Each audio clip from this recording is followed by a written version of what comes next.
Selamat pagi bagi kita semuanya. Selamat kita beribadah kepada Tuhan Yesus Kristus dengan segenap hati kita. Kita sudah memuji Tuhan. Kiranya segala pujian yang kita naikkan kepada Tuhan menyenangkan hati Tuhan. Dalamnya kita mendapatkan segala kebaikan dan kemurahan Tuhan. Dan saya ingin juga menyapa kita yang ada di luar sana. Salam Indonesia, salam Nusantara dari Sabang sampai Merauke, dari Nyangan sampai Pulau Rote. Mantaplah iman kita, mantaplah kata kita, mantaplah pengharapan kita. Tentunya dalam Yesus Kristus yang menjadi Tuhan dan Juru Selamat kita dan Juru Selamat dunia. Jangan katakan bahwa Yesus tentang Tuhan. Jangan katakan pula bahwa Yesus tentang Juru Selamat. Dia adalah Tuhan, Dia adalah Juru Selamat. Yohanes 3 ayat 3-6. Dan Dia sudah berkata, Akulah jalan dan kebenaran dan hidup. Tiada seorang sampai kepada Allah kalau tidak melalui aku, dalam Yohanes 6. Dan juga Rasul Petrus mengatakan dalam Kisah 4 ayat 12, di bawah kolong langit, karena dan keselamatan tidak ada dalam siapapun juga selain di dalam Dia Yesus, karena di bawah kolong langit ini tidak ada nama lain yang diberikan kepada manusia yang olehnya kita diselamatkan. Puji nama Tuhan. Dan hal kita juga mengatakan dalam Yohanes 3 ayat 16, karena begitu besar kasih Allah akan dunia ini, sehingga Ia mengaruniakan anaknya yang tunggal, supaya setiap orang yang percaya kepadanya tidak binasa, melainkan beroleh hidup yang kekal.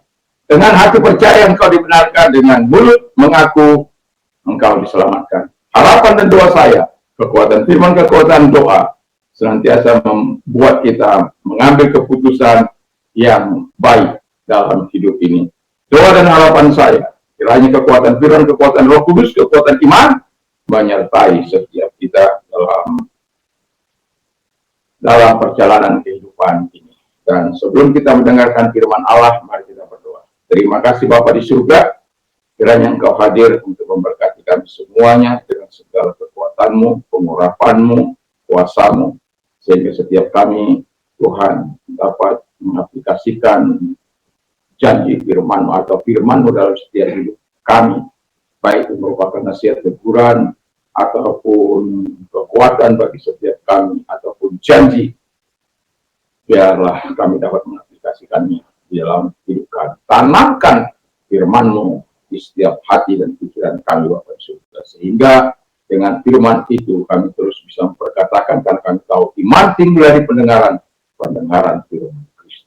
Terpujilah Engkau yang terus menyatakan kekuatan, dan Roh Kudus kami yakin Engkau ada di tengah-tengah kami untuk menguatkan kami. Bahkan Engkau juga akan memberkati setiap kami yang mendengarkan di luar sana. Di dalam nama Yesus kami bersyukur dan berdoa. Haleluya. Amin. Kita akan membaca dalam Markus 9 ayat 49 dan 50. Markus 9 ayat 49 dan sampai 50, 2 ayat. Karena setiap orang akan digarami dengan api. Karena setiap orang akan digarami dengan api, yang ayat ke-50, garam memang baik. Tapi jika garam menjadi hambar, dengan apakah kamu mengasinkannya? Hendaklah kamu selalu mempunyai garam dalam dirimu, dan selalu hidup berdamai yang seorang dengan yang lain. Coba kita satu ayat lari ke Imamat dulu. Imamat 2.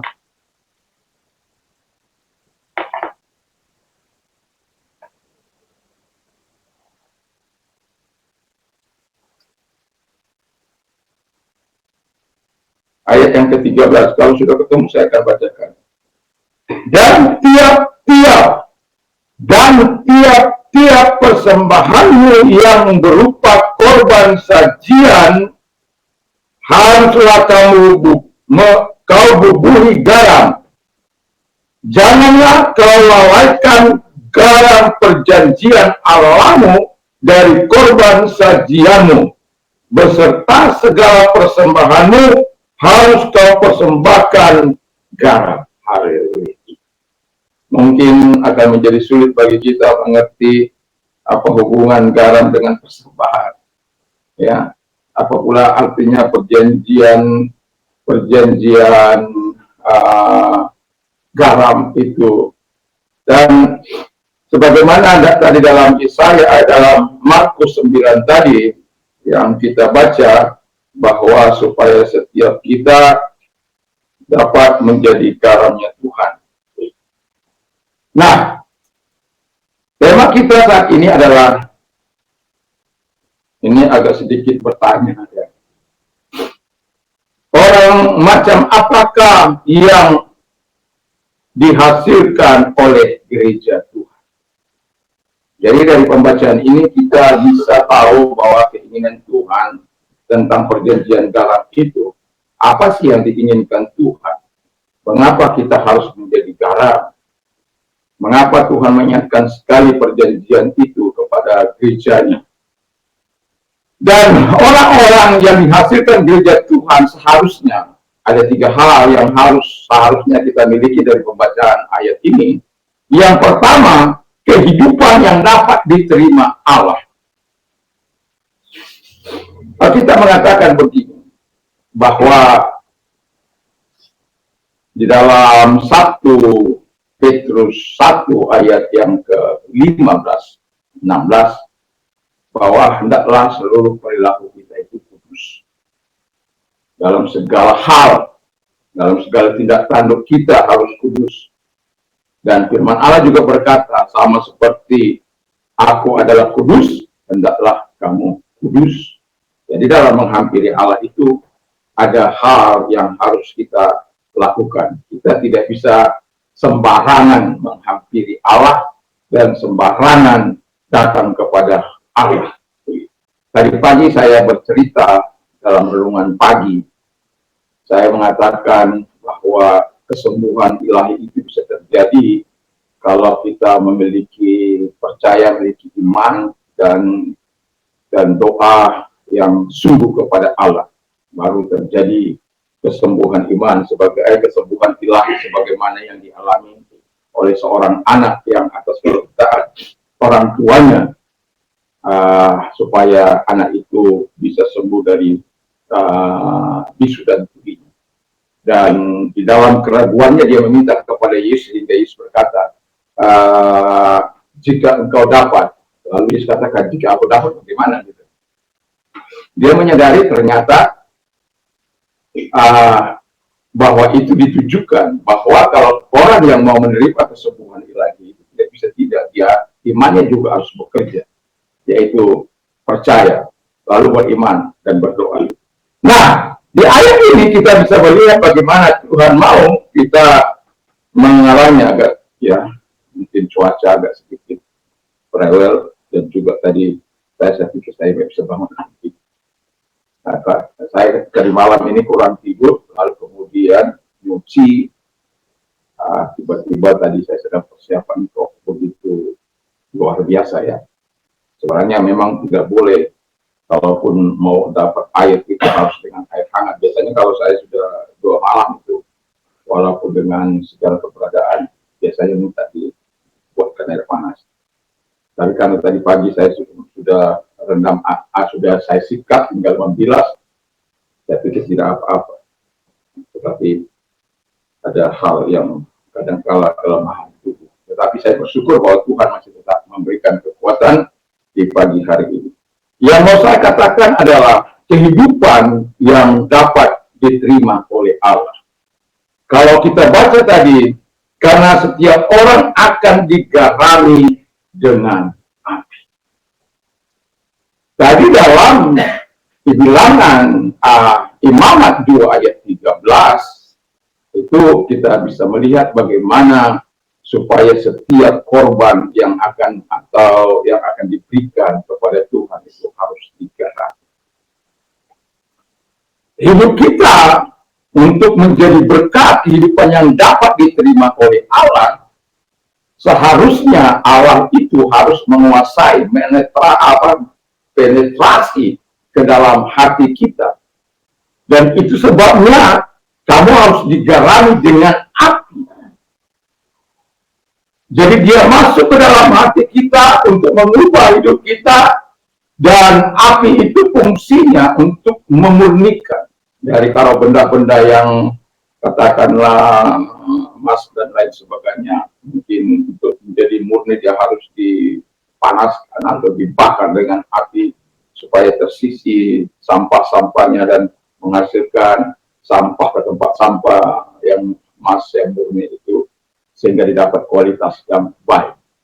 Jadi yang pertama itu fungsi api itu adalah penyucian. Itu sebab tadi saya awali bahwa Allah itu suci. Kita tidak bisa menghampiri Allah tanpa kesucian, dan kita tidak akan bisa, atau kehidupan kita ini bisa diterima Allah tanpa kehidupannya dalam hidup kita, tanpa Dia ada dalam hidup kita. Itu sebabnya ketika Allah melihat kita, bukan karena kita ganteng atau karena kita cantik atau karena kita memiliki sesuatu, tidak, tapi karena Dia melihat darah Yesus yang ada di dalam hati kita, dalam hidup kita, darah yang sudah membasuh kita. Itulah yang membuat kita diterima oleh Allah. Dan penyucian itu perlu karena Allah itu suci. Kalau apa sih artinya untuk penyucian itu?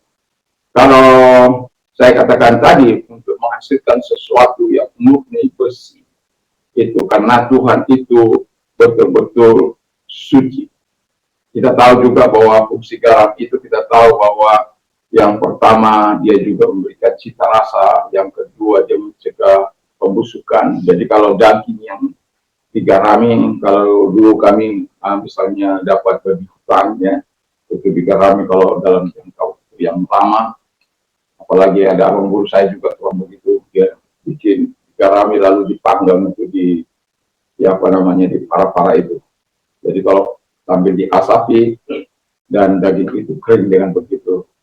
Jadi tapi telah terlebih dahulu digarami supaya jangan membusuk. Kehidupan tanpa Tuhan dalam hidup kita, tanpa garam Tuhan dalam hidup, tanpa Roh Kudus dalam hidup kita, kita akan membusuk dalam dunia ini. Dan itu kehidupan yang tidak dapat diterima di hadapan Allah. Kehidupan yang tidak membawa cita rasa tidak dapat diterima Allah. Dan itu sebabnya kita perlu terus di dalam garam yang digarami dengan api. Jadi membawa pencegahan kepada kita untuk tidak melakukan dosa, untuk tidak melakukan kejahatan, sehingga kita murni. Yang kedua, fungsi api itu juga adalah memberikan, kalau dikatakan, penghancuran. Ya. Jadi harus kalau korban itu dibakar di luar, itu dibakar sampai habis jadi abu. Artinya dalam api penghancuran ini yang mau saya katakan adalah mungkin ada aniaya di situ, ada penderitaan di situ oleh karena nama Yesus, ada hal yang tidak menyenangkan di situ oleh karena nama Yesus. Mungkin dipersekusi, mungkin dibenci, mungkin dianiaya, mungkin di nomor duakan, tidak dianggap, dan lain sebagainya. Tapi saya mau katakan kepada kita bahwa Tuhan itu adalah Tuhan yang menolong kita untuk melewati. Dan ketika kita melewati penghancuran yang dilakukan oleh api itu atau api Roh Kudus itu, artinya bahwa kita betul-betul didapati setia. Karena ketika ada masalah 171, tidak sedikit orang yang lari, tidak sedikit orang yang menyimpang dari iman akhirnya. Karena apa? Tidak tahu. Tetapi bagi orang yang setia, selalu ada jalan keluar yang Tuhan berikan. Jadi kehidupan yang dapat diterima Allah, gereja seharusnya menghasilkan orang-orang yang betul-betul menyenangkan hati Allah, menyenangkan umat, karena nanti akan terus menjadi alat di tangan Tuhan. Kalau gereja mampu menghasilkan orang-orang seperti ini, orang-orang yang betul-betul kehidupan yang diterima oleh Allah dimanapun dia, akan menjaga kekudusannya, kemurnian hatinya, sikap hidupnya di hadapan Tuhan. Karena apa? Dia tahu the eyes of the Lord are in every place, beholding the wicked and the good. Mata Tuhan itu ada di segala tempat untuk melihat orang yang berbuat jahat atau berbuat baik. Dan setiap orang, pengkhotbah katakan pasal terakhir, pasal 12 mengatakan bahwa setiap orang akan mempertanggungjawabkan setiap perbuatannya. Dan Yeremia katakan dengan jelas bahwa setiap orang akan menerima apapun yang diperbuatnya, ya, ganjaran yang setimpal dengan tingkah langkahnya, setimpal dengan perbuatan. Jadi Allah mau kita menjadi garam yang digarami dengan api. Memang tidak enak, tapi untuk menentukan kualitasmu di hadapan Tuhan, kehidupan kualitas iman kita di hadapan Tuhan, perlu Tuhan melakukan itu supaya apa? Dapat bekerja sama dengan Dia, dapat menikmati segala karunia, pemeliharaan, dan perlindungan Tuhan. Sama seperti bahan tadi atau persembahan itu harus jangan sampai lupa, ya, untuk menggaraminya. Karena apa? Garam itu punya daya penetralisasi, menembus itu. Kalau dia sampai kehidupan kita ini ditembus oleh kehidupan ilahi, saya yakin dan percaya itu sebabnya dia berkata, aku ada dalam engkau, engkau ada dalam aku. Dan jika engkau tinggal dalam aku dan firmanku tinggal dalam kamu, mintalah apa saja yang kau inginkan, maka hal itu akan diberikan kepadamu. Yohanes 15 ayat yang ke-7. Jadi Tuhan mau kita berarti kehidupan kita adalah kehidupan atau orang yang kehidupannya dapat diterima oleh Tuhan. Yang kedua, kehidupan yang memberikan pengaruh bagi dunia ini. Kadang-kadang kan dunia mempengaruhi kita. Dunia berbohong, kita ikut berbohong. Dunia tidak suci, kita tidak suci. Dunia korup, kita korup. Dan dunia mencaci maki, kita ikut mencaci maki. Dunia dendam, kita ikut dendam. Dunia penuh kebencian, kita juga penuh kebencian. Dunia balas dendam, kita juga balas dendam. Seolah-olah tidak ada lagi perbedaan antara orang yang percaya kepada Yesus dengan orang-orang yang tidak percaya kepada Tuhan Yesus. Sama saja, pukul rata. Bahkan ada orang bilang, kalau kamu jahat, aku lebih jahat. Kalau kamu jual, aku beli. Ini tidak lagi mencerminkan. Apakah berarti kita tidak boleh marah? Bukan, Yesus juga marah ketika orang membuat rumahnya menjadi tempat yang tidak berkenan. Yesus juga mengatakan, hai ulat beludak, kepada orang-orang Farisi. Dia hanya bisa ngomong, tapi melakukan tidak. Saya seringkali mengatakan begini.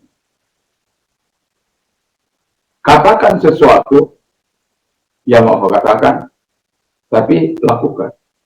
Kalau itu kau katakan, itu kau lakukan.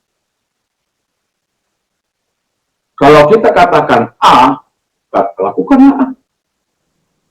Kalau kita katakan mengajak orang mari berdoa, ya kita berdoa dulu. Kalau kita mengasihi, mari kita mengasihi terlebih dahulu. Menolong, ya kita terlebih dahulu menolong. Di balik keterbatasan saya, keterbatasan kami, tapi setiap hari orang masih menikmati pertolongan kami. Satu contoh, air yang kami lepaskan 24 jam sehari. Itu telah menjalani sekarang ini 24 tahun. Rumah yang tidak perlu disewa orang. Mulai tahun 95 sampai saat ini, Anda bisa bayangkan. Dalam rangka apa sih? Apakah kami mau hebat-hebat? Tidak. Ini menolong orang. Dan kami ingin menjadi berkat. Itu saja. Karena kami juga diberkati oleh Tuhan. Diberkati untuk memberkati. Nah, walaupun orang bilang kamu bodoh, rumah sebesar itu, dan kok dikontrakkan itu berapa itu gitu. Bahkan lagi bodoh lagi, buahnya lagi, hasil buahnya lagi, saya enak-enaknya mereka. Apakah karena saya bodoh? Nggak juga. Cuma mau melakukan firman Allah. Ya kalau diantar kemari syukur, nggak diantar juga nggak apa-apa. Tapi yang sekarang ini lebih sering ya. Ada mangga diantar mangga, ada pokat diantar pokat, ada matoanya diantar matoa, walaupun berapa kali istri saya tanya, kemana matoanya? Gagal berbuat. Mangga, ada mangga, mangga rambutan, ada rambutan, kiri rambutan. Ada kelapa kalau kita, tolong dulu kelapa. Jadi kalau kita mau makan kelapa muda, sudah disediakan itu kelapa muda. Kita antar kemari. Kita tinggal apa saja, minta saja kalau ingin kelapa muda. Walaupun kadang-kala gagal. Kelapa mudanya gagal, jadi nggak apa. Kita mau kelapa muda tapi sudah setengah jadi. Gitu. Nah. Tapi yang mau saya bilang adalah kehidupan yang memberikan pengaruh bagi dunia ini karena adanya kehidupan Allah di dalam kehidupan kita. Coba kita bayangkan Tuhan yang sudah menebus kita, menyelamatkan kita, dan ketika Tuhan menyelamatkan kita, lalu memindahkan kita dari kematian kepada kehidupan, dari kutuk kepada berkat, dari tidak ada pertolongan kepada pertolongan, dari kebencian kepada kasih, dari tidak ada belas kasihan, memiliki belas kasihan Tuhan. Karena apa? Kita mau menjadi berkat bagi dunia, memberikan pengaruh bagi dunia ini. Gereja seharusnya menghasilkan orang-orang seperti ini. Itu sebabnya dalam 2 Korintus 5 ayat 17 yang dikatakan bahwa kalau siapapun yang ada dalam Yesus Kristus, ia adalah ciptaan baru, yang lama sudah berlalu, sesungguhnya yang baru sudah datang. Apa yang baru sudah datang itu? Yaitu Yesus, kehidupan Kristus di dalam kita. Yang akhirnya kita bisa memberikan pengaruh kita di dalam dunia ini. Jangan dunia yang mempengaruhi kita. Dan dalam 1 Yohanes 2 ayat yang ke-15, 16, 17 di sana dikatakan, janganlah kamu mengasihi dunia dengan segala apa yang ada di dalamnya. Ya kamu mengasihi dunia ini, maka kasih Bapa tidak ada. Padamu. Itu sebabnya segala apapun yang ada dalam dunia ini, yaitu ya keinginan daging, keinginan mata, kampuan hidup, itu bukan berasal dari Bapa, itu berasal dari dunia ini.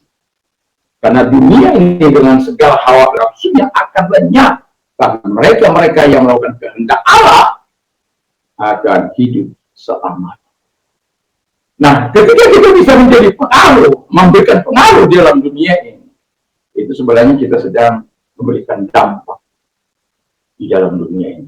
Karena apa? Kita melakukan kehendak Allah, bukan melakukan kehendak dunia ini.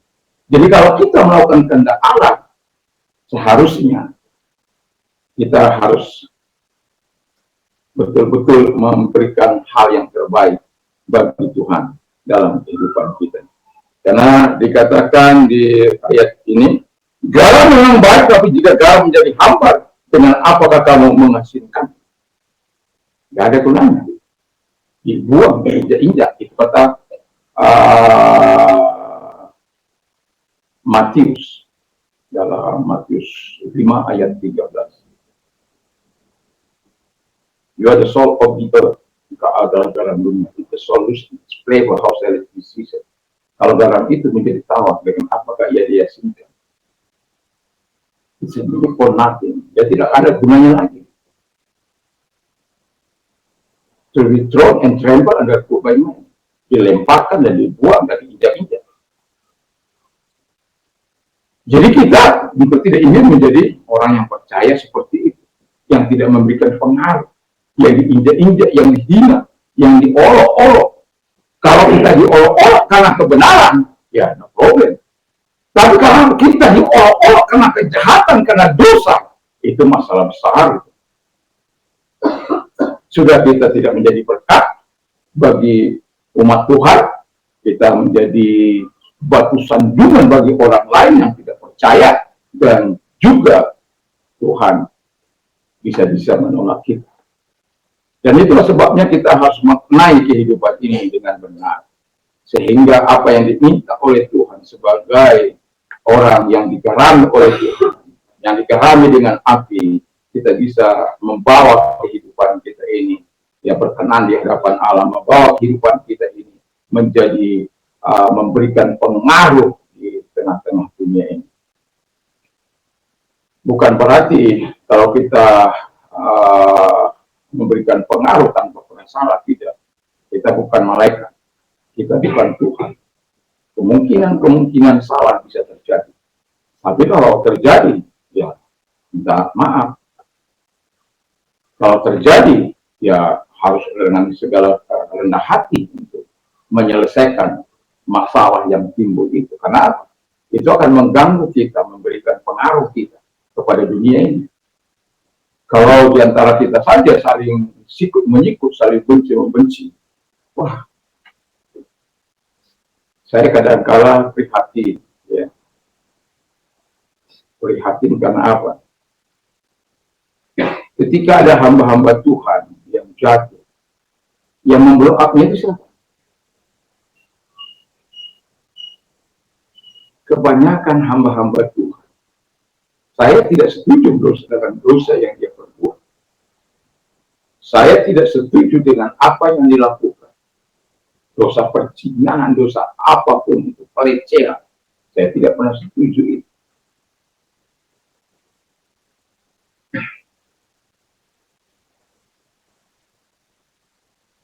Tapi kita sebagai hamba-hamba Tuhan, justru ini kesempatan untuk memblow up perbuatan-perbuatan tersebut supaya menjadi viral.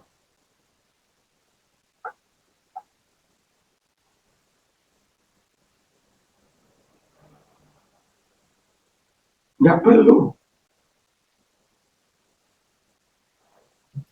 Saya kenal orang yang dalam kasus itu. Saya cari sebenarnya nomor istrinya. Saya sudah telepon dia yang laki. Saya ingin telepon itu juga istrinya. Saya minta kepada orang terdekat kepada dia. Artinya orang yang ya selama tidak ada persoalan itu mereka selalu bersama begitu. Enggak, dia pun nggak tahu. Mungkin karena sudah ganti. Saya bilang tolong supaya apa? Ya bagi saya tidak ada dosa yang tidak bisa diampuni. Kalau Tuhan sudah mengampuni, kenapa? Mereka saling menyakiti, saling mencari perhatian. Pengacara enak dapat duit.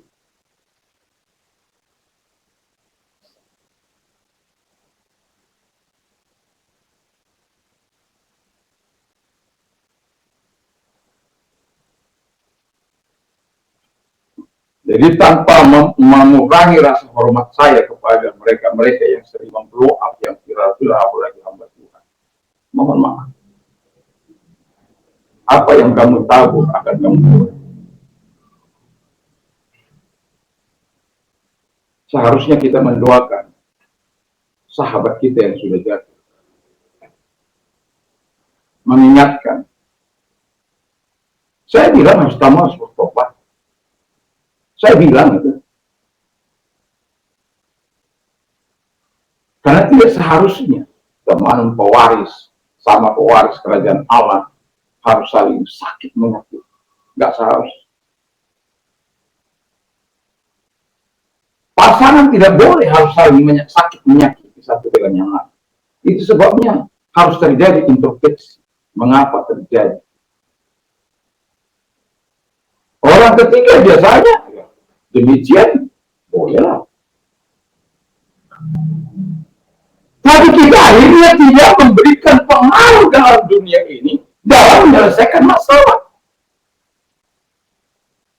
Itu sebabnya mengapa Paulus menghadapi banyak kesulitan, banyak penderitaan, supaya dia bisa menjadi penghibur, penguat bagi orang-orang lain yang mengalami penderitaan hal yang sama.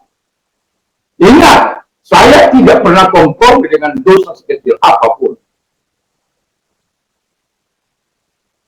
Tapi janganlah kita menjadi alat di tangan setan untuk memblow up hal-hal yang memalukan ini. Berikan pengaruh kita bagi dunia ini. Berikan pengaruh kita bagaimana menyelesaikan yang benar. Bukan kalau kita mengatakan pengampunan itu 70 kali 7 kali. Ya, kalau ada orang 490 kali, tapi saya katakan 70 kali 7 kali. Ya. Artinya itu pengampunan tanpa batas. Itu sebabnya kenapa saya katakan ada banyak kegagalan. Nanti sore mungkin boleh Anda ikuti khotbah saya, renungan sore. Itu di dalam renungan sore kenapa murid-murid gagal melakukan apa yang seharusnya dilakukan. Sampai Yesus itu marah, kecewa terhadap mereka. Karena kuasa itu sudah diberikan. Tapi murid-muridnya gagal untuk melakukan. Dan saya menemukan dalam pembacaan 9, Markus 9 ini, dalam ayat berapa itu? Ayat 9, gitu. Dari 14 sampai dengan 29. Pertama yang saya temukan dari pembacaan ini adalah gagalnya mereka membina keakraban dengan Bapa di surga. Terlalu sibuk mungkin. Ya kita sudah lihat bagaimana mereka dipakai oleh Tuhan. Bukan lihat, kita baca juga. Lihat karena kalau lihat sudah ada saksi hidup di sini. Nah, lalu mereka lupa ketika orang gagal mengasihi Allah, gagal membangun hubungan dengan Allah, saya pastikan imannya akan menjadi buntu. Karena apa? Saya pernah mengalami masa-masa itu. Imannya tidak akan efektif. Ini sebab seringkali saya katakan, bangun pagi-pagi, berdoa kepada Allah. Kenapa? Yesus melakukannya. Bagi orang-orang yang mati, imannya akan menjadi sulit bangun pagi-pagi. Bagaimana kita bisa memberikan pengaruh kita bagi dunia ini? Kalau kita saja gagal membina hubungan kita dengan Tuhan. Dan itu sudah pasti. Saya pastikan vitalitas iman kita itu mati. Dan kalau vitalitas iman kita mati, kita sudah kehilangan iman, apa gunanya? Yang ketiga itu yang saya temukan adalah hilangnya kerendahan hati para murid dalam pelayanan. Dan ketika kita kehilangan kerendahan hati, maka kita tidak bisa menjadi garang. Kita tidak bisa memberikan pengaruh kita bagi dunia ini. Karena apa?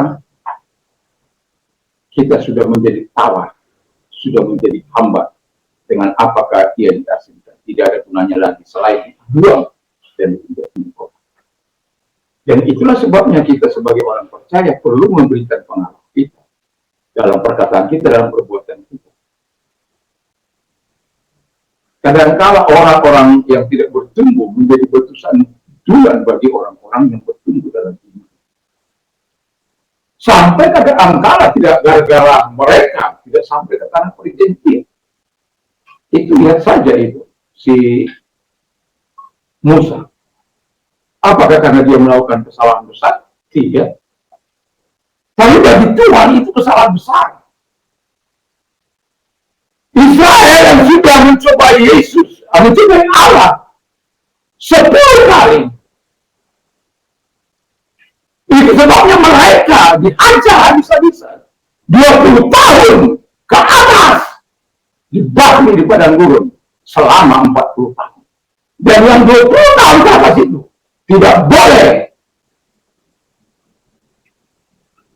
masuk ke tanah perjanjian, terkecuali Kaleb dan Yosua. Itu exception, pengecualian. Kenapa? Mereka adalah orang-orang yang takut akan Tuhan. Mereka adalah orang-orang yang menghargai pemimpin, sehingga mereka mendapatkan yang terbaik. Dan mereka bisa masuk ke tanah perjanjian. Hanya 2 orang yang bisa masuk. Selebihnya, termasuk Musa, termasuk itu Harun. Harun masih pernah bertentangan dengan Musa. Miriam masih pernah bertentangan dengan Musa. Oleh karena pengaruh-pengaruh orang-orang yang tidak bertobat. Itu sebabnya kalau kita menjadi batu sandungan bagi orang lain, bertobat. Saya di rumah ini, saya bilang, kalau kamu memang bersebelahan dengan saya, ambil jalan langkah. Kenapa? Itu bisa merusak iman.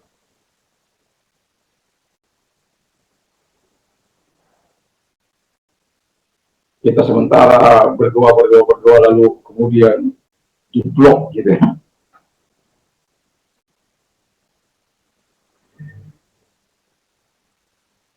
Simpel hidup itu.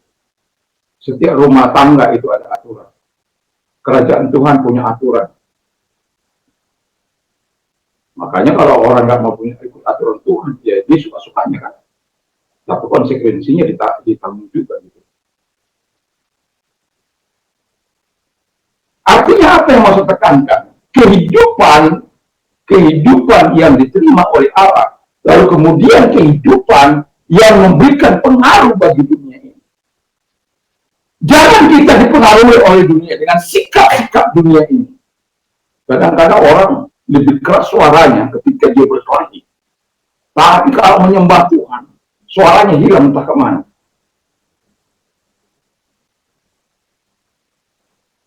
Kalau secara pribadi ya it's okay. Tapi kalau berkumpul, itu kita harus sama-sama memberikan pengaruh kita di alam, di atmosfer ini.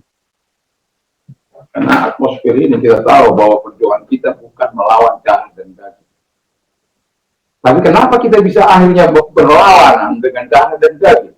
Sesama kita saling bertengkar, sesama kita saling menyakiti.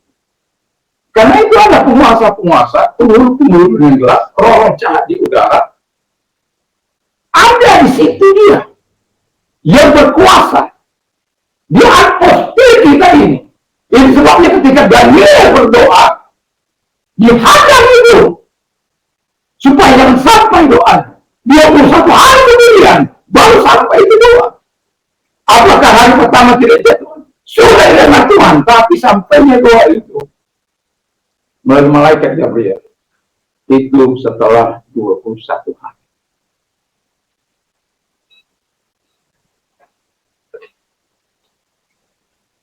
Setan itu pintar. Dia penipu, dia mempengaruhi orang supaya hidup di dalam kegaduhan. Supaya ada orang-orang satu dengan yang lain saling bersikutan. Ayah, anak, ibu, suami, istri, kadang-kala bisa bersikutan. Itu sebabnya kita penting membangun misbah keluarga. Setidak-tidaknya kalau kita mendirikan misbah keluarga, sudah Tuhan kita katakan begini, saya izinkan engkau ada di tengah-tengah kami. Sebagai kepala keluarga, saya katakan, saya izinkan engkau mengambil alih dalam setiap hati kami, intervensi sedetail mungkin setiap hati pikiran kami, supaya apa? Tidak ada yang memberontak terhadap Engkau. Kalau berani menyerahkan diri kepada Allah, saya yakin dan percaya hidupnya pun hati-hati.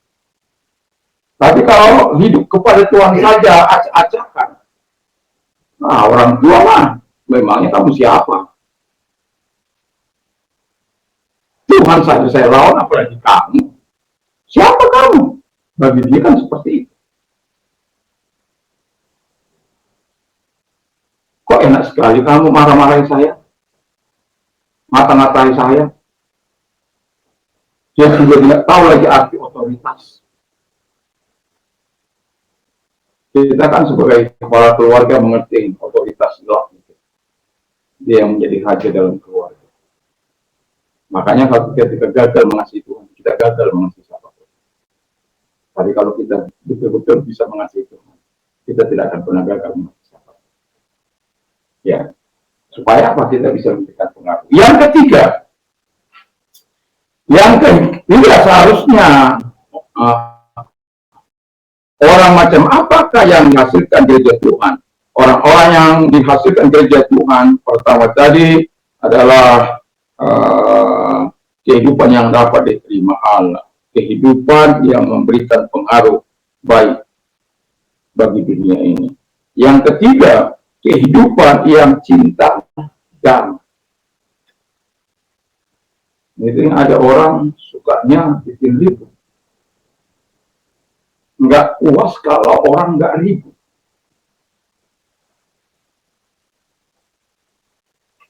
Nggak puas, nggak sejahtera hatinya kalau nggak bikin ribut. Makanya tiap hari kita kan harus bilang salam. Salam. Salamnya Tuhan itu sangat kita butuhkan. Karena dengan salam itu, saya sudah sering kali mengatakan ada 4 hal salam itu. Yang pertama, salam itu berarti adalah kesempurnaan ilahi dalam hidup kita. Jadi salam adalah kesempurnaan ilahi itu terus ada dalam hidup kita. Yang kedua, welfare-nya ilahi ada bersama dengan kita. Kesejahteraan ilahi. Jangan pikir hanya soal harta. Tapi bukan berarti tidak mungkin harta juga Tuhan berikan untuk mempertahankan hidupnya. Tapi welfare-nya itu, kesejahteraan ilahi itu dia berikan kepada kita. Itu sebabnya kita bilang salam. Biarlah sejahteranya Tuhan ada bersama dengan kita. Lalu yang ketiga itu health, kesehatan ilahi. Makanya saya bilang, kenapa saya sering katakan 120 tahun tanpa sakit, tanpa apa-apa, nggak mungkin. Mungkin. Karena saya tahu hati saya.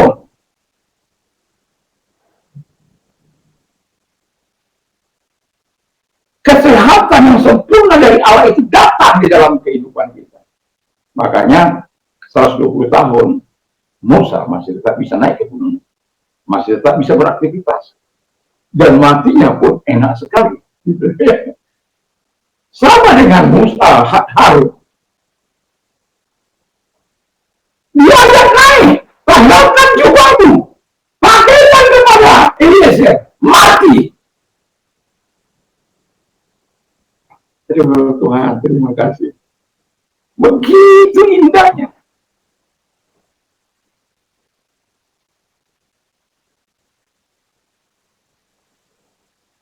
Jadi, apa yang tidak mungkin akan menjadi mungkin.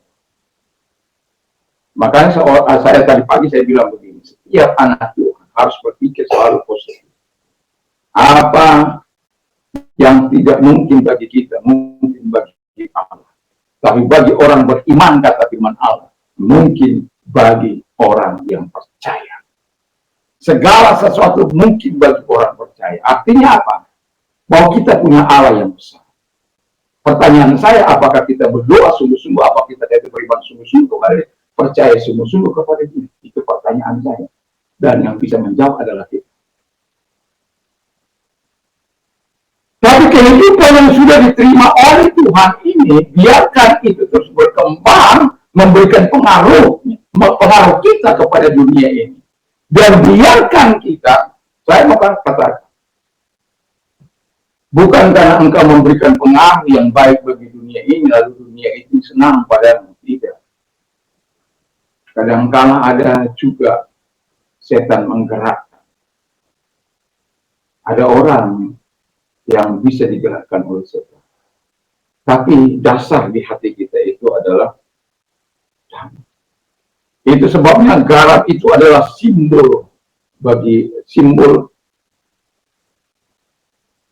dari aktivitas Allah di dalam kehidupan kita, yang akan terus memberikan kita kekuatan, yang mempengaruhi kehidupan kita, supaya seluruh potensi Allah yang Tuhan berikan, firman, Roh Kudus, Yesus, dia sendiri, karena Bapa dalam kita dalam Bapa. Supaya apa? Kita betul-betul apa yang diinginkan oleh Bapa, Yesus, Roh Kudus, itu firman, itu bukan berarti ada 4, bukan. Selalu ada kemampuan untuk melakukan kehendak. Dan itu sebabnya saya mau katakan kepada kita, biarlah ya kehidupan ilahi ini akan membawa kita kepada yang ketiga, kehidupan yang kita damai. Seharusnya gereja itu harus melahirkan orang-orang yang bukan orang-orang yang penuh dengan kebencian, sakit hati, gelisah, balas dendam. Kalau ada kesalahan, marah. Tapi jangan mendendam, jangan benci. Saya bilang, saya tidak akan membenci orang, tapi cara yang dia lakukan, perbuatan yang dia lakukan, itu yang tidak saya suka. Tapi orangnya tidak akan pernah mau saya benci. Karena apa? Ketika saya membenci orangnya, itu merusak saya. Ketika saya membenci orang itu, maka itu merusak iman saya. Merusak hubungan saya dengan Tuhan. Orangnya tidak boleh saya benci, tapi dosa perbuatan yang jahat itu kita harus mengambil sikap. Orangnya tidak boleh kita benci. Ya, itu sebabnya saya bilang enjoy-enjoy, ambil langkah.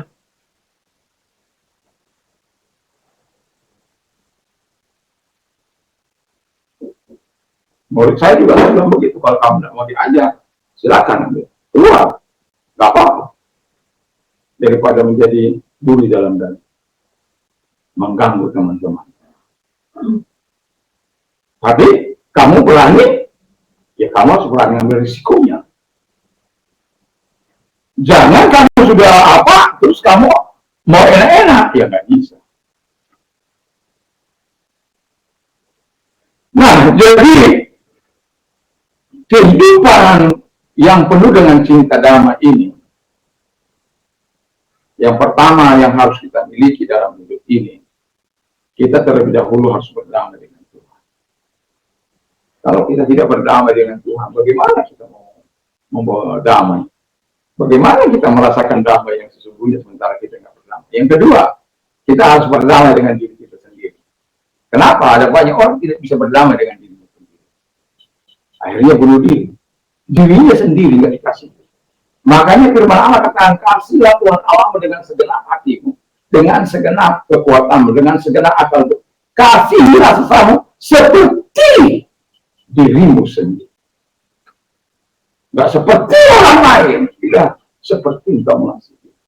Dan itu perlunya perdamaian dengan diri sendiri, bahwa dia dapat menerima kau yang jenggot harus dapat menerima keadaan dan lain sebagainya. Nggak boleh kita menolak diri kita sendiri. Betapa banyaknya orang muda tidak bisa hidup seperti dirinya sendiri. Maunya nyontek seperti orang lain, padanya hal menjadi gelisah, menjadi tidak menemukan jati dirinya. Be yourself, jadilah dirimu sendiri. Kalau punya kelebihan, kemarin saya bilang kepada anak murid saya, betapa kamu makhluk mulia di hadapan Tuhan. Seluruh potensi ilahi ada padamu. Tapi ada potensi dirimu yang sudah Tuhan taruh, tapi kamu harus menggalinya. Nggak bisa potensi yang tersembunyi itu begitu terus naik ke permukaan. Nggak bisa, harus kamu gali. Bagaimana menggalinya? Dengan cara belajar yang baik dan terus menerus sampai kau melihat potensi dirimu yang kau gali. Wow, ternyata bisa. Saya bilang satu contoh, kalau kita mau belajar bahasa katakanlah bahasa Inggris, ketika saya belajar bahasa Inggris, sama seperti waktu kecil saya mendengar dulu, mendengar dari kaset, mendengar dari orang mendengar, lalu berbicara. Saya sampai tanya anak murid saya bilang, kamu dulu waktu langsung bisa baca? Enggak, Pak. Apa yang pertama kamu bisa mendengar, baru berbicara. Setelah bisa berbicara, bisa membaca. Setelah bisa membaca, bisa menuangkan atau menuliskan hal-hal yang baik. Demikian juga kalau kita mau belajar bahasa apapun. Apalagi di masa anak-anak muda sekarang, semua bisa dipelajari. Tinggal where there is a will, there is a way. Di mana ada kemauan, di situ ada jalan. Saya menekankan sekali kepada mereka, learn today, belajar hari ini, lead tomorrow, memimpin besok. Kalau kamu tidak mau belajar dengan baik-baik, mau jadi pemimpin. Jadi itu. Jadi kehidupan yang cinta damai ini, itu bukan karena kekuatan kita. Lalu berdamai dengan lingkungan. Lingkungan ada banyak kali orang merusak lingkungan. Makanya kalau orang ini tebang pohon ini, ada saya, nggak sembarangan mereka ambil ranting-ranting itu. Mereka pamit. Karena saya sudah pernah ribut gara-gara itu. Kamu tebang pohon ini, kamu jual itu daunnya.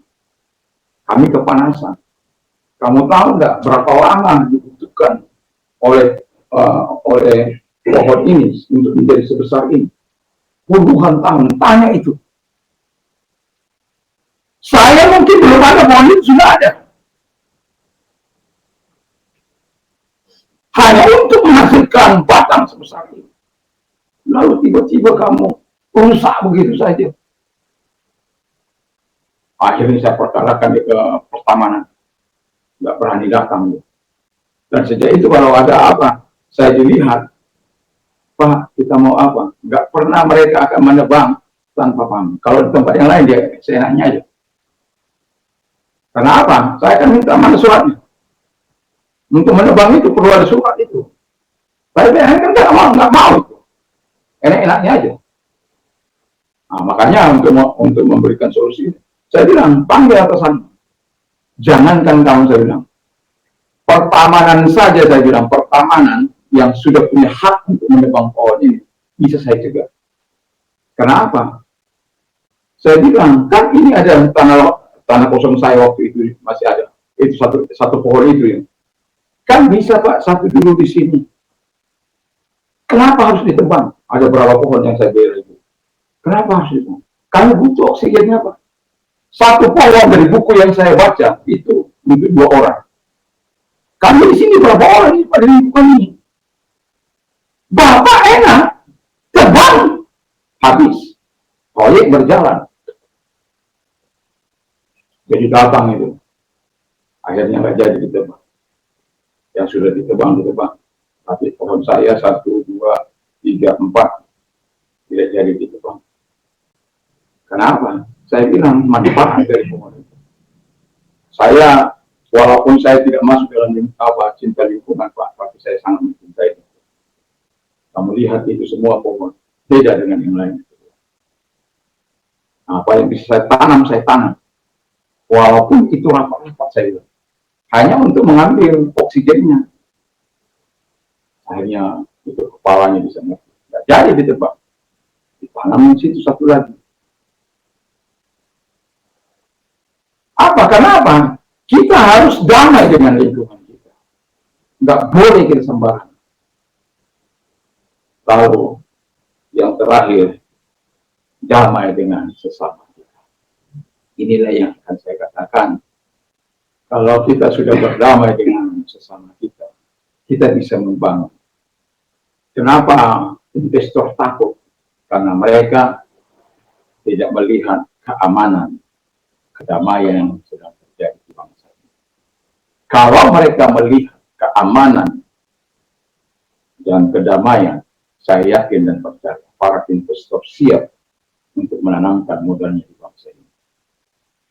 Kekayaan Indonesia dari Sabang sampai Merauke, dari Niangas sampai Pulau Rote cukup.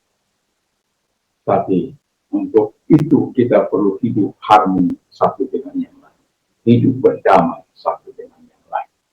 Dan gereja harus peduli, harus care, menghasilkan orang-orang yang betul-betul diterima oleh Allah, diterima oleh lingkungan, dan juga mau saya katakan bisa mempengaruhi dunia ini.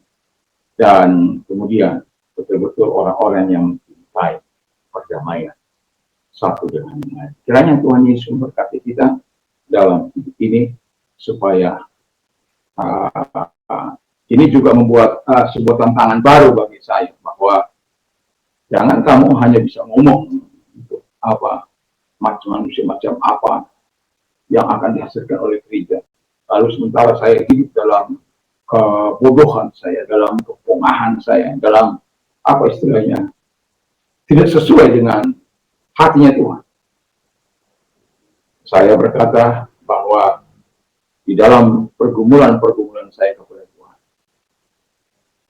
tidak sedikit ruang pun saya kasih kepada setan, tapi selalu memberikan ruang yang full kepada Tuhan. Bukan berarti ketika saya memberikan ruang itu kepada Tuhan, iblis tidak pernah menggoda. Seringkali dia menggoda. Dan itu sebabnya selalu waspada, supaya kita tetap menjadi orang-orang yang diberkati oleh Tuhan, yang bisa menjadi berkat, menjadi teladan, dan bisa memberikan dampak dalam dunia ini, dan bisa hidup damai dengan sesama dan toleransi yang begitu luar biasa. Saya bilang kepada murid-murid saya kemarin, toleransi itu jangan lihat dari agamanya, jangan lihat dari apanya. Toleransi itu, karena itu memang hak dari setiap orang. Jadi kalau dia mempercayai, jangan kau olok-olok, jangan kamu hina, jangan kamu rendahkan. Toleransi itu tidak boleh merendahkan, tapi saling menghargai. Kalau kau pegang keyakinan, ya it's okay, tidak ada masalah. Tapi jangan karena kau memegang itu, lalu kamu hina agama orang lain, kamu olok agama orang lain, kamu rendahkan agama orang lain. Itu bukan toleransi. Toleransi itu saling menghargai. Kalau kita bisa saling mempengaruhi, puji Tuhan. Kalaupun kita tidak, mari kita hidup berdampingan dalam damai dan memberikan pengaruh kita. Karena dunia ini lebih mudah melihat pengaruh yang jelek dan mengikuti pengaruh yang jelek daripada mengikuti pengaruh yang baik.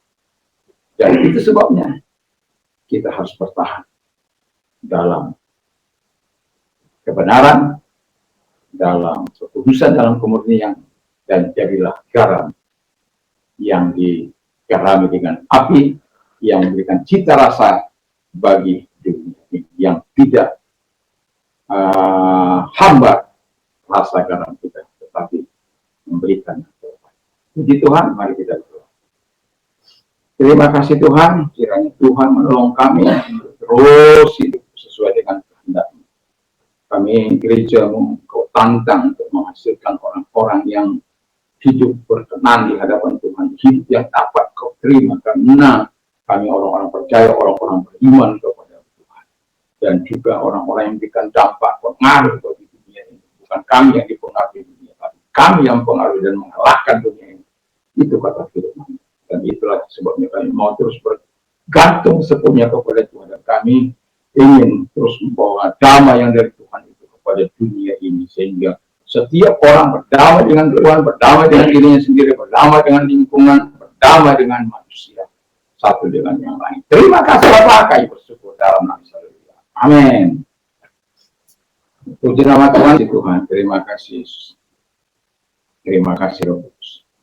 Kami bersyukur, kami berterima kasih kepadamu buat semua anugerah yang sudah Engkau berikan bagi kami, dan biarkan kami orang yang berkenan di hadapan Tuhan, orang yang hidup sesuai dengan hati Tuhan, orang yang betul-betul memberikan dampak pengaruh dalam dunia ini, karena Tuhan yang menggerakkan kami, karena Tuhan sendiri yang ada dalam hidup kami, api Tuhan sendiri yang ada dalam hidup kami, api Roh Kudus yang memampukan kami menghadapi semua persoalan-persoalan dunia ini, di tengah-tengah keadaan yang tidak menentu, mungkin di tengah-tengah penderitaan dan penganiayaan, tetapi kami tetap didapati Tuhan setia, dan kami bersyukur. Terima kasih Tuhan, dan kami berdoa bagi bangsa dan negara kami ini di masa transisi pemerintahan, di mana tanggal 20 Oktober yang akan datang akan terjadi transisi pemerintahan dari Bapak Presiden Jokowi Maruf Amin kepada Presiden baru kami, yaitu Pak Prabowo dan Pak Gibran. Kami doakan semuanya supaya boleh berjalan dengan baik, ekonomi kami baik-baik saja. Kami tahu Indonesia tidak sedang baik-baik, tetapi kami imani Indonesia baik-baik saja oleh karena tangan Tuhan. Ekonomi berputar dengan baik, dan masyarakat tidak sulit untuk mencari pekerjaan, tetapi semua tersedia bagi pembangunan bangsa ini. Terima kasih Bapak di surga, dan kami juga berdoa buat gereja Tuhan, biarlah gerejamu mampu berdiri atas kaki mereka sendiri, dan boleh menjadi berkat bagi lingkungan, bagi masyarakat di mana kami ada. Terima kasih Bapak di surga, terima kasih. Kami tetap yakin dan kami tetap percaya kepadamu, Engkau Tuhan yang senantiasa. Bagi mereka yang sakit dalam nama Tuhan Yesus, kalau engkau sakit, mari angkat tangan, kedua belah tanganmu, percaya pada Tuhan. Tuhan mampu datang kepadamu dan menyembuhkan engkau. Dia tidak mengenal jarak, ruang maupun waktu. Dia adalah Allah yang Maha Kuasa. Dan itu sebabnya pada saat ini lihatlah tangan-tangan yang diangkat kepadamu Tuhan, dan Tuhan tolong mereka dalam nama Yesus. Segala sakit penyakit yang mereka derita, apapun sakit penyakit mereka, Engkau adalah Allah yang melenyapkan segala kelemahan dan sakit penyakit dalam nama Yesus. Segala sakit penyakit yang mereka derita, aku berikan keluar, dan oleh firman daripada Tuhan Yesus kita sembuh oleh kuasanya, oleh firman yang tersembuh. Terima kasih. Yang mengalami masalah dalam hidup mereka, penderitaan, Tuhan, Paulus mengatakan, aku keluar dari semua itu, karena tangan Tuhan yang maha kuat itu mengeluarkan dia dari segala kesulitan. Dan kami percaya kepadamu, rekan-rekan kami yang sedang mengalami masa-masa sulit mereka, Tuhan, mari, kalau engkau orangnya, yang mari doakan, angkat kedua belah tanganmu. Biarlah tangan-tangan yang sedang diulurkan kepadamu, tanda penyerahan diri kepadamu Tuhan. Datang kepada mereka sebagaimana janjimu, engkau akan melegakan hati mereka, dan mengeluarkan mereka dari segala persoalan mereka. Dan kalaupun proses itu terjadi Tuhan, biarkan kekuatan dari Tuhan mereka alami, sehingga mereka tidak keluar dari jalur firman Tuhan. Karena kami banyak melihat, ada banyak orang-orang kerap penderitaan, kesusahan yang mereka alami. Ada bahkan yang cerai, ada bahkan yang membunuh, merusak keluarga orang lain, dan lain sebagainya. Tapi kami Tuhan, mau tetap berada dalam firman-Mu. Dan itulah sebabnya Tuhan, tolong kami semuanya, supaya kami tetap teguh di dalam Tuhan. Terima kasih, dan biarlah garam Tuhan itu senantiasa ada dalam kehidupan kami. Terima kasih Bapa di surga, terima kasih kuasa-Mu, Engkau sendiri, Roh Kudus, firman Yesus bersama-sama dengan kami. Terima kasih, dan bagi mereka yang mau menerima Yesus sebagai Tuhan Tuhan dan Juru Selamat mereka. Kalau engkau orangnya yang sudah mendengarkan firman Tuhan dan engkau mau menerima Yesus dalam hatimu, mari berdoa. Ikuti doa saya, Tuhan Yesus. Saya sadar saya orang berdosa. Saya mengaku segala dosa dan kejahatan yang pernah aku lakukan. Hari ini saya mohon ampun kepadamu sebagaimana firman-Mu. Orang yang mengaku engkau ampuni dan dosanya engkau sucikan. Engkau sucikan dari segala pelanggaran dan dosa. Terima kasih Tuhan. Kami percaya kami sudah menerima hidup berkal dari Tuhan. Terpujilah Engkau. Dan biarlah kasih dan kuasa-Mu terus mengikuti langkah-langkah hidup kami dalam pengiringan kami kepada Tuhan. Di dalam nama Yesus kami bersyukur dan berdoa. Orang-orang muda kami doakan, apapun yang mereka sedang impikan dan sedang idamkan dalam hidup ini, Tuhan yang membuat mereka berhasil, Tuhan yang membuat mereka menolong mereka di dalam nama Tuhan Yesus Kristus, sehingga mereka adalah orang-orang yang betul-betul melakukan yang terbaik dalam kehidupan mereka. Bagi orang-orang muda yang penuh kreativitas, kami berdoa supaya mereka, Tuhan, menemukan apapun yang menjadi minat mereka, dan ketika mereka mencari pekerjaan, kami juga berdoa, kamu buka jalan, memberikan peluang, walaupun di tengah-tengah bangsa kami yang saat ini sedang dalam penerimaan tenaga kerja, tetap tidak sebanding dengan orang-orang yang melamar, Bapak. Jutaan orang sudah melamar di berbagai penjuru tanah air ini. Tapi paling yang diterima itu mungkin ratusan ribu Tuhan. Tapi apapun itu, kami berdoa supaya Tuhan membuka jalan bagi anak-anak-Mu dan bagi orang-orang yang percaya. Tuhan memberkati sehingga mereka mendapatkan peluang untuk itu dan nama-Mu dipuji. Terima kasih. Kami sebentar akan kembali ke rumah kami masing-masing. Tibakan kami dengan Pak Pulau Satu. Gereja Tuhan dimanapun Anda, Tuhan berkati. Para rekan, para sahabat dalam pelayanan, Tuhan memberkati melalui pelayanan Facebook ataupun Instagram ataupun TikTok dan lain sebagainya. Tuhan memberkati. Lain kali melalui YouTube juga Tuhan memberkati.